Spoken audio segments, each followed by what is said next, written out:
तो आईपीएल 2024 की जो गर्मी है वो दिन ब दिन बहुत ही शिद्दत से बढ़ती चली जा रही है और अब एक एक मैच, एक एक जीत आपको प्लेऑफ की रेस में ऊपर लेकर के जा सकती है या फिर सीधे बहुत सारी टीमों को टूर्नामेंट से बाहर फेंक सकती है। ऑलरेडी मुंबई इंडियंस एलिमिनेट हो चुकी है और जिस समय हम ये वीडियो शूट कर रहे हैं पंजाब किंग्स और रॉयल चैलेंजर्स बैंगलोर के बीच एक बहुत ही दिलचस्प मुकाबला खेला जा रहा है। जो भी इस मैच को हारेगा वो भी आईपीएल 2024 से एलिमिनेट हो जाएगा। लेकिन ये जो गर्मी है आईपीएल की, ये सिर्फ टीमों तक लिमिटेड नहीं है बल्कि अब टीम के मालिक भी इस भट्टी में पूरी तरीके से उतर चुके हैं। और जो मुद्दा इस समय आईपीएल 2024 में सबसे बड़ा चल रहा है, सबसे ज्यादा गरमाया हुआ है, वो है लखनऊ सुपर जायंट्स के ओनर संजीव गोयनका और उनके कैप्टन केएल राहुल के बीच जो बातचीत के विजुअल्स निकल करके आए हैं, जो एक बहुत ही एनिमेटेड बातचीत के विजुअल्स निकल करके आए लखनऊ सुपर जायंट्स की बड़ी हार के बाद अगेंस्ट द सनराइजर्स हैदराबाद। उसके बाद से पूरे के पूरे क्रिकेट जगत में कोहराम मचा हुआ है। हर किसी के अपने ओपिनियन है, हर कोई उसके ऊपर टिप्पणी कर रहा है और आप में से बहुत सारे लोग मेरा ओपिनियन भी जानना चाहते हो तो उसके बारे में भी बात होगी।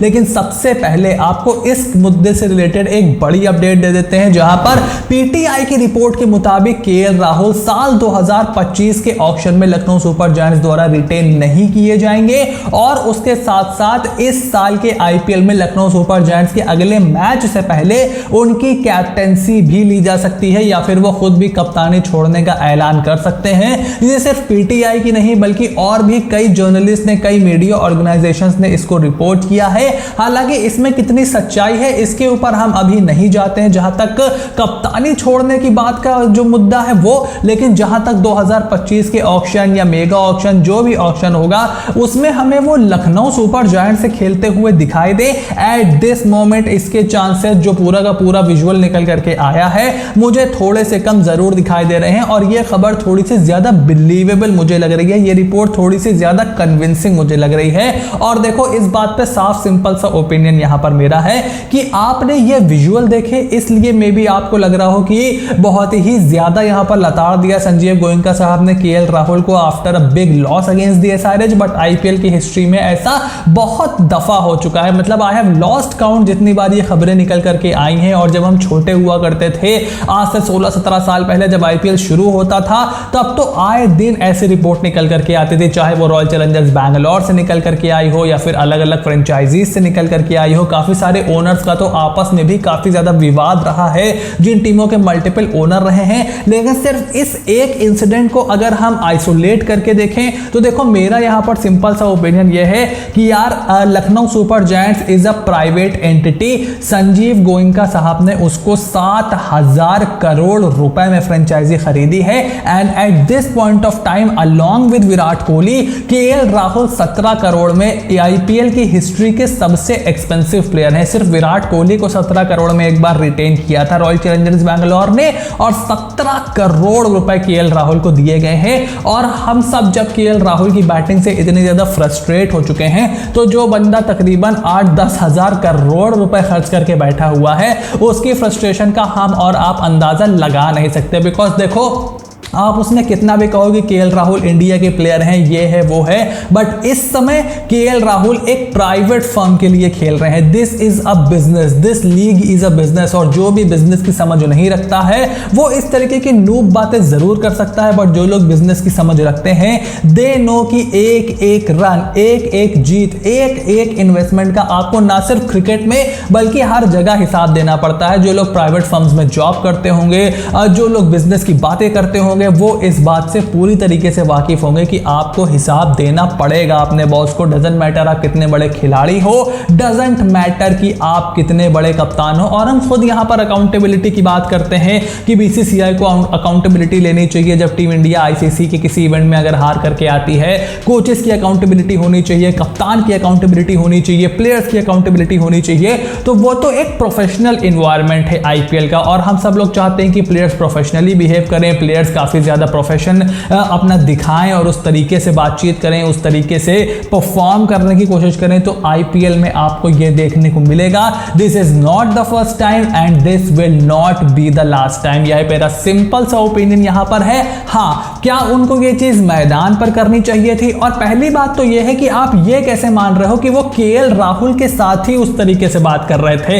ये भी तो हो सकता है कि वो और किसी खिलाड़ी के बारे में बात कर रहे हो। देखो, केएल राहुल की जो इंटेंट रही है, ये 12 बॉलों में 15 रन बनाने वाली, ये 35 बॉलों में 50 रन बनाने वाली, जबकि हम सब देख सकते हैं कि वो किस दर्जे के प्लेयर हैं। हम सबने पास्ट में देखा हुआ है, जो बंदा 48 बॉलों में 100 मार चुका है, जो 15 बॉलों में 50 मार चुका है, वो इस तरीके की इंटेंट से अगर खेलेगा तो भाई कोई भी फ्रस्ट्रेट हो जाएगा। हम एज अ फैंस जब फ्रस्ट्रेट हो जाते हैं, मैं लखनऊ में रहता हूं, मैं एज अ लखनऊ का फैन फ्रस्ट्रेट हो जाता हूं, मैं खुद एलएसजी के मैच में कोलकाता नाइट राइडर्स का झंडा लेकर के पहुंच जाता हूं, तो फिर आप समझ सकते हो कि ओनर्स कितने ज्यादा फ्रस्ट्रेट यहां पर होंगे। क्या उनको ये मैदान पर करना था? That is questionable. आप उस पर क्वेश्चन जरूर उठा सकते हो, उठाना भी चाहिए, सबको अपनी बात कहने का हक है, बट इसको बहुत ज्यादा खींचा जा रहा है। जो भी होगा केएल राहुल की डिसीजन वहां पर लिया जाएगा, but at this point of time this is professional world, this is the business and it is how it is. आप उसको चेंज नहीं कर सकते।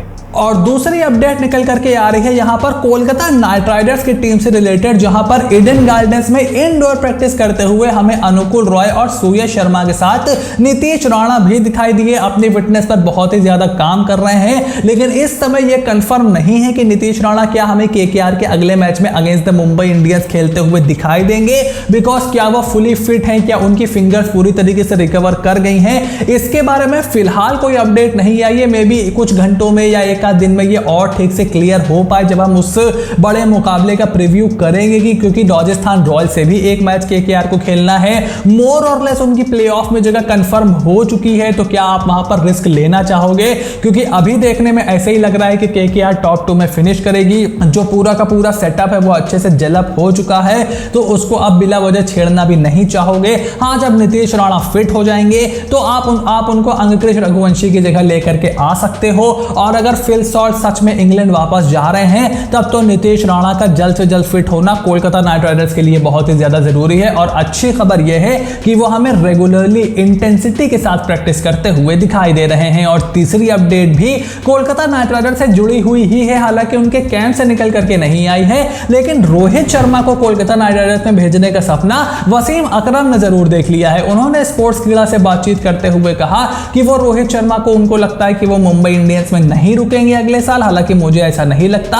और उनका मानना है कि अगर किसी और टीम में वो जाते हैं तो कोलकाता नाइट राइडर्स उनके लिए बहुत ही अच्छी जगह रहेगी। वहां पर वो एज एन ओपनिंग बैट्समैन खेल पाएंगे, गौतम गंभीर मेंटोर रहेंगे, श्रेयस अय्यर एक नए कैप्टन उनके अंदर ग्रूम भी हो सकते हैं, और उनके हिसाब से ईडन गार्डन्स परफेक्ट मैदान रहेगा रोहित शर्मा की बल्लेबाजी के लिए। हालांकि मैं इस बात से इत्तेफाक नहीं रखता हूं। पहली बात तो ये कि रोहित शर्मा बिना कप्तानी मिले किसी और टीम में क्यों जाएंगे, और मुझे at this point of time ये भी नहीं लगता है कि वो मुंबई इंडियंस छोड़ने वाले हैं। जब उनसे कप्तानी ली भी गई थी तब भी मुझे नहीं लगता था कि वो मुंबई इंडियंस को कभी छोड़ेंगे, बिकॉज देखो अपने करियर के आखिरी पड़ाव पर हैं। एक आध खराब महीने, एक खराब वर्ल्ड कप, एक खराब टेस्ट सीरीज, आपकी इंडिया की कप्तानी आपसे ली जा सकती है, बिकॉज 37-38 साल की उम्र में यही होता है, आपसे इंडिया की कप्तानी ली जा सकती है। तो आपका करियर जो ऐसे जा रहा है वो सट से वहीं रुक सकता है, तो उसमें आपको थोड़ा सा और ज्यादा माइंडफुल होना पड़ेगा, थोड़ा सा और रियलिस्टिक होना पड़ेगा। और इसीलिए मुझे लगता है कि मुंबई इंडियंस जैसे सक्सेसफुल फ्रेंचाइजी जो कि रोहित शर्मा का घर है,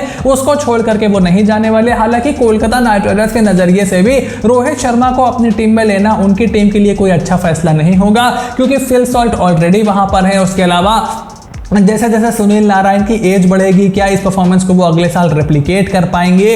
अंगकृष रघुवंशी को भी आप तैयार कर रहे हो, श्रेयस अय्यर को भी मोस्ट लाइकली आप रिटेन करोगे, नीतीश राणा भी वहां पर होंगे, आंद्रे रसल भी होंगे, तो रोहित शर्मा को ठीक से करियर के इस पड़ाव पे केकेआर को फिट करने का कोई मतलब नहीं बनता, ऐसा मेरा ओपिनियन है। अब आपका क्या ओपिनियन है कॉमेंट बॉक्स में लिख करके जरूर बताओ। चैनल को सब्सक्राइब करो और नोटिफिकेशन की घंटी जो है वो जरूर बजा करके रखना, और मुझे बताओ कि संजीव गोयनका और केएल राहुल के बीच जो विजुअल्स आए हैं उसको आप किस तरीके से इंटरप्रेट कर रहे हो, क्योंकि मैं एक बार दोहरा दूं, ये अभी तक कंफर्म नहीं है कि वो केएल राहुल की ही क्लास लगा रहे थे। वो अपनी टीम को लेकर के बहुत ही ज्यादा पैशनेट है, और इस मामले में मैं थोड़ा सा उनकी तरफ जरूर झुका हुआ हूं। हालांकि क्या उनको ये मैदान पर करना चाहिए नहीं करना चाहिए, they are the different story, so stay tuned for more videos are on the way and I will see you soon in the next video.